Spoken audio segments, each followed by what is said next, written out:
मैं 10वीं क्लास में था और नर्मदा नदी के जबलपुर के जो गौरी घाट तट था, गौरी घाट अन्यथा चिलहरी घाट भी वहां पे एक है, वहां पे मैं अक्सर जाया करता था। लगभग रोज शाम का समय 7 बजे के आसपास शाम को वहां पे महाआरती होती थी मां नर्मदा की। और न जाने क्यों पर नर्मदा नदी के किनारे मुझे बैठना बहुत अच्छा लगता था। मेरे जीवन का जो भी द्वंद था, जो भी परेशानियां थी, चिंताएं थी, इनसिक्योरिटीज थी, एंजाइटीज थी, वो सभी को ले जाके मैं रोज भगवती के चरणों में समर्पित कर दिया करता था। वहां बैठने बस से मुझे ऐसा रोज लगता था, या जब कभी मैं जाता था, जैसे मेरी बॉडी रिचार्ज हो जाती है। मैं उदास मन से जाता था और बहुत ही मोटिवेटेड या खुश होके बहुत ही अच्छी फीलिंग्स के साथ वापस घर लौटता था। और जब जीवन में परेशानियां ज्यादा होती हैं तो इस तरह का एक बैलेंस क्रिएट करने वाली भी कोई ना कोई व्यवस्था बनानी पड़ती है। अब ये जो महाआरती होती थी, इसमें नर्मदा अष्टक का पाठ किया जाता था और अच्छे बड़े बड़े स्पीकर वगैरह लगा के नर्मदा अष्टक का पाठ होता था। पूरी धार्मिक प्रक्रियाओं के अनुसार आरती होती थी, प्रसाद वगैरह भी बंटता था। और यह प्रतिदिन होने वाला एक प्रकार का उत्सव होता था, या आज भी होता है जबलपुर शहर में। अक्सर जाने की वजह से कुछ लोग थे जो कि महाआरती को करने वाले थे, या मेरी तरह और भी जो लोग आसपास के कुछ मंदिरों के पुजारी और के बाकी लोग भी जो प्रतिदिन जाते थे, वो कुछ चेहरे पहचान लेते थे। उन्हें पता होता था कि हाँ, ये अक्सर आने वाले लोग हैं। तो मुझे कुछ लोग जानने भी लगे थे। एक बाबा जी थे, उम्र लगभग 70 के आसपास, सफेद रंग के कुर्ते पजामे में वो प्रतिदिन आते थे और दिखने से भयंकर धार्मिक। भयंकर मतलब कोई छोटा मोटा भयंकर नहीं, पूरे चेहरे पे उनके तिलक लगा होता था, त्रिपुंड टाइप, ये जैसे रखते हैं लोग। हाथ की 10 उंगलियों में अलग अलग प्रकार की अंगूठियां, गले में कुछ मालाएं और पान से रंगा हुआ मुंह। इस छवि के साथ अपनी कार से वो जब उतरते थे और तट तक पहुंचने के लिए अब सीढ़ियों में ही उतरते थे, तो बहुत जोर जोर से और चीखते चीखते कई टाइप के मंत्र पढ़ना, बहुत से श्लोकों का वहां पे पाठ किया जाता था उनके द्वारा। और आसपास के 4-5 कुछ लोग थे, उनके चेले चपाटी जैसे, जो उनको घेर के फिर नीचे तक ले आते थे, उनके साथ जुड़ जाते थे। और महाआरती की सभा में उनका एक विशिष्ट सम्मान था। मुझे पर्सनली महाआरती इसलिए अच्छी लगती थी क्योंकि जो संगीत होता था नर्मदा अष्टक का, वो मुझे बहुत अच्छा लगता था। और नदी किनारे ठंडी हवा, प्राकृतिक वातावरण, लोगों की आस्था, एक स्नेह, तो वो माहौल बहुत अच्छा लगता था। मैं इसलिए वहां जाया करता था। और क्योंकि मुझे ना ज्यादा नियम कानून पता है और ना तब भी थे, जो भी शास्त्रीय प्रक्रिया है पूजा पाठ करने की, या जो भी हिंदू धर्म में के नियम कानून हैं, वो ना पता होने की वजह से अक्सर लोग मुझे वहां पे टोक भी दिया करते थे कि इसको ऐसे नहीं, ऐसे करिए, पूरा गोल चक्कर लगाइए, अब 3 बार ताली बजाइए। कई ऐसे चीजें होती थी जो मुझे समझ में नहीं आती थी, तो मैं करता नहीं था।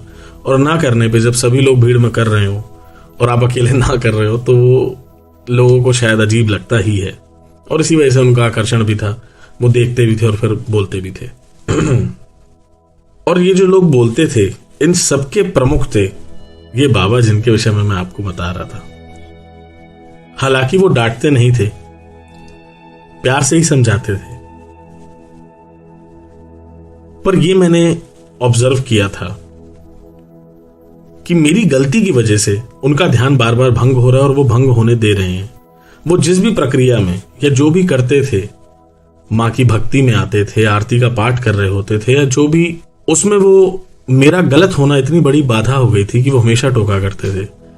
अक्सर नर्मदाष्टक के अंदर एक लाइन आती है, लक्ष्य लक्ष्य लक्ष्य पाप लक्ष्य सार सायुधम ततस्तु जीव जंतु तंतु भुक्ति मुक्ति दायकम विरंचि विष्णु शंकरम स्वकीय धाम वर्मदे त्वदीय पाद पंकजम नमामि देवी नर्मदे। और ना जाने क्यों, वैसे तो मुझे सुन सुन के याद हो गया था नर्मदाष्टकम तब, पर ये लाइन जब आती थी तो मेरे मुंह से पता नहीं क्यों कुछ का कुछ निकल जाता था, और ये हमेशा होता था। समस्या ये थी कि मैं जिस धुनकी में रहता था या जिस रस को मैं प्राप्त कर रहा होता था, मेरी उस समय जो अवस्था होती थी, मधुर संगीत बज रहा है, आसपास सभी लोग भक्तिमय माहौल में नर्मदा मैया की आरती कर रहे हैं, एक मां का स्नेह भी है, माहौल में शांति है, प्रकृति का साक्षात्कार आपके सामने है, और बहती हुई नर्मदा नदी जिसके तट पे बहुत ही सुंदर गुरुद्वारा है, और इस ओर जगमगाता हुआ तट। ऐसे माहौल में मुझे मेरा सही होना या गलत होना मेरे लिए इतनी बड़ी बाधा नहीं थी, या इतना बड़ा बंधन नहीं था कि मैं उसके चक्कर में अपनी धुनकी को भंग करूं, या जो मेरी अवस्था है, जो ध्यान मेरा लग चुका था, उससे मैं बाहर आऊं। इसलिए मेरे मुख से जो निकलता था मैंने कभी उसको करेक्ट करने की कोशिश भी नहीं करी, मुझसे हो नहीं पाता था। और ये बात उनको बड़ी अजीब लगती थी। 2-3 बार जब उन्होंने ये बात नोटिस करी कि हमेशा नर्मदाष्टक में, क्योंकि बहुत जोर जोर से गाया करता था, जब सभी लोग आसपास भीड़ में और स्पीकर वगैरह भी बज रहे हों, तो माहौल बड़ा शानदार होता है, तो इंसान उसमें बह जाता है। तो मैं भी अच्छी जोर जोर से अपनी पूरी ऊर्जा के साथ, पूरी शक्ति के साथ, और जब हम गलत पढ़ देते थे तो वो उनका ध्यान भंग हो जाए, वो तुरंत हमारे कंधे पे हाथ रखें और हमें बोले, अरे सही पढ़ो, लक्ष्य लक्ष्य। अब वो पूरा लाइन मुझे करेक्ट करके बोले। शुरुआत में तो उन्होंने नोटिस बहुत बार किया था, पर उन्होंने उतना फिर भी कभी कभी छोड़ देते थे। पर एक दिन हुआ ऐसा कि पिछले 2-3 बार से वो मुझे बोलते आ रहे थे और मैं हमेशा ही गलत कर रहा था। तो उस दिन उन्होंने मुझे, जब महाआरती संपन्न हो गई, बाकी लोग चले जाते थे, मैं वहीं बैठा रहता था जहां मैं बैठा होता था। मैं थोड़ी देर बाद जब सब चले जाते थे, उसके बाद मैं, क्योंकि 1-1.5 घंटे के लिए वहां होता था, तो वो मेरे पास आए और पीछे उनके 2-3 और भी लोग, चेले चपाटी, और उन्होंने कहा कि भैया ये तुम जानबूझ के गलत बोलते हो क्या? तो हमने कहा नहीं बाबा, मुझे पता है सही उच्चारण, किंतु उस समय जिस स्पीड में नर्मदाष्टक हो रहा होता है या जिस स्पीड में भजन आरती हो रही होती है, तो थोड़ी बहुत चूक मुझसे हो जाती है, पर मुझे उतना अजीब नहीं लगता, तो ठीक है, मैं चलने देता हूं। मुझे अंदर से उसका जो अर्थ है या जो सही है वो मुझे पता है। जो मेरे हृदय की बात थी मैंने उनके सामने कह दी, और ये बात उन्हें बड़ी अजीब लगी। और जो व्यक्ति धार्मिक बहुत ज्यादा हो या जो भी व्यक्ति का ज्ञान हो, उसकी मजबूरी यह है कि उसको सिद्ध करना पड़ता है।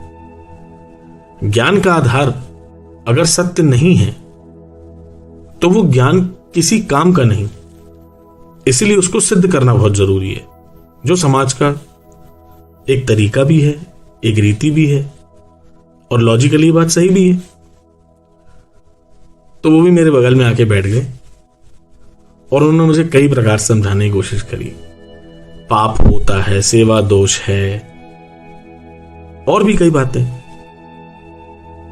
कि ये तुम्हारा सिर्फ कुतर्क है या जिद है कि तुम जानते हुए भी सही नहीं बोल रहे हो, क्यों नहीं बोलना चाहते हो, क्या सिद्ध करना चाहते हो? मैंने कहा मैं तो कुछ सिद्ध करना चाहता ही नहीं हूं, क्योंकि परेशानी आपकी है, मेरी तो कोई परेशानी है ही नहीं, तो फिर इसमें मैं क्या सिद्ध करूं? 10-15 मिनट और उन्होंने प्रयास किया, कई प्रकार से समझाने की कोशिश करी। फिर मैंने उनको वादा किया, मैंने बाबा आप इतना परेशान ना होए, इस भीतर जो बात आप नहीं पकड़ पाए शायद वो मुझे समझ में आ गई कि मेरे किसी भी कर्म से या मेरे गलत बोल देने से मेरा ध्यान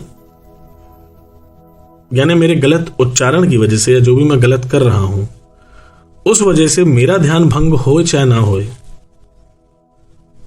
पर जिस रास्ते पे आप चलते आए हैं, 70 साल की आयु हो चुकी है, या जो भी प्रक्रिया आप फॉलो करते आए हैं, या उस ध्यान में अभी आपकी इतनी मजबूती नहीं है कि आप इस बंधन को या इस समस्या को छोड़ सकें।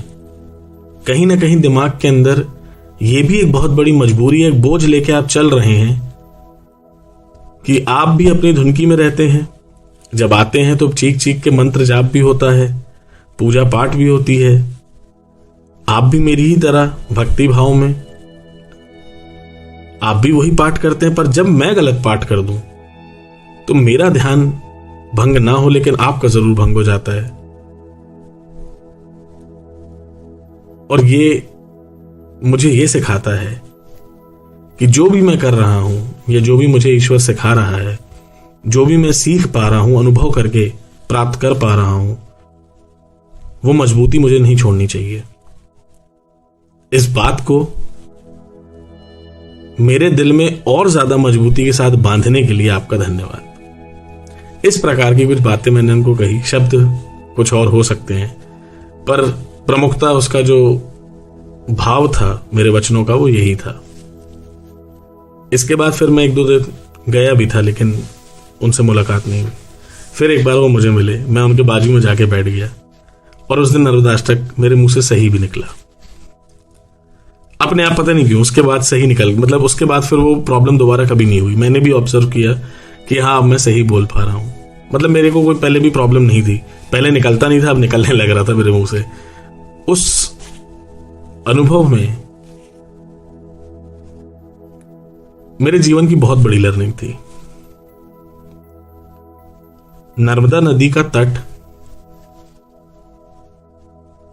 किसी भी हिसाब से हर व्यक्ति को छू सकता है। यह किसी भी नदी का तट, प्रकृति किसी भी स्वरूप में, जंगल, पौधे, पेड़, पहाड़, रेगिस्तान, नदियां, ये सभी प्रकृति का एक स्वरूप है। इनकी अपनी एक ऊर्जा है। इस ऊर्जा से जुड़े रहने में भी बहुत से फायदे हैं। हमारी विस्मृत चेतना को जागृति की ओर ले जाने के लिए बहुत बार बाहरी ऊर्जाओं का भी सहारा लेना पड़ता है, और हम सभी के ऐसे बहुत से सहारे हैं। पर इन सहारों में, इन अनुभवों में जो कुछ भी हम करते हैं, जो भी हमारी प्रक्रिया है, जो भी हमारा रोज का उठना बैठना डेली रूटीन है, इसमें अगर जागृति है तो जीवन में कोई भी बंधन आपको परेशान नहीं कर सकता। कोई भी मजबूरी, कोई भी दुख सुख, कोई भी अवस्था आपको सिखा के ही जाएगी। और अगर जागृति नहीं है तो यही व्यक्ति को उलझा देती है। वरना तो नदी का किनारा भी वही था, नदी भी वही थी। बाबा का ज्ञान भी मुझसे ज्यादा था, बाबा की उम्र भी मुझसे ज्यादा थी। वो बात कुछ गलत भी नहीं कह रहे थे, बिल्कुल शास्त्र सम्मत बातें कह रहे थे और अच्छे भाव से भी कह रहे थे। उनका भाव मुझे कहीं भी बुरा महसूस कराना या ऐसा नहीं था। सिर्फ एक फर्क था कि उस अवस्था में प्रकृति के साथ जो संबंध था आपका, या जो भी आप ऊर्जा प्राप्त कर रहे थे, जिस धुनकी में धुनी रमाए बैठे थे, उस ध्यान में कोई बंधन किसी के लिए जागा और उसमें वो उलझ के रह गया, और वही बंधन दूसरे के लिए उतनी बड़ी बाधा नहीं थी। आसपास और भी लोग बैठे हुए हैं, उन्हीं की तरह और भी जानकार हैं जो इस बात को जानते हैं। आप भी कभी किसी मंदिर में जाएं, समाज में कहीं पे कोई भी प्रक्रिया हो रही हो, कुछ लोग आपको ऐसे मिलेंगे जो उसको सही तरीके से नहीं करते हैं, या जिनको तरीका नहीं पता। महत्वपूर्ण ये नहीं है कि वो सही कर रहा है या नहीं कर रहा है, महत्वपूर्ण यह है कि किसी के भी सही करने से या गलत करने से, या आपके सही करने से या गलत करने से आपको फर्क कितना पड़ता है। वो थॉट, वो विचार आपको अगर बार बार परेशान कर रहा है कि आपको अपनी तरफ ही खींच के ला रहा है, जिस अवस्था में आप स्थित हैं, जो स्थिरता है अगर उससे भटका रहा है, तो काम खुद भी करना जरूरी है। अपनी पकड़, अपना ध्यान, अपनी भक्ति, या जो भी कहना चाहें, इस प्रक्रिया के अंदर पकड़ मजबूत होनी बहुत जरूरी है। मेरा विषय और मेरा संवाद समाज के उन लोगों से है जो इसी प्रकार की परेशानियों से उलझे हुए हैं, या जिनको ज्ञान नहीं है, या जो शास्त्र नहीं पढ़ सके, जिनको तरीके नहीं पता, या जिनको पता भी है पर वो ऐसे बंधनों में नहीं फंसे हैं।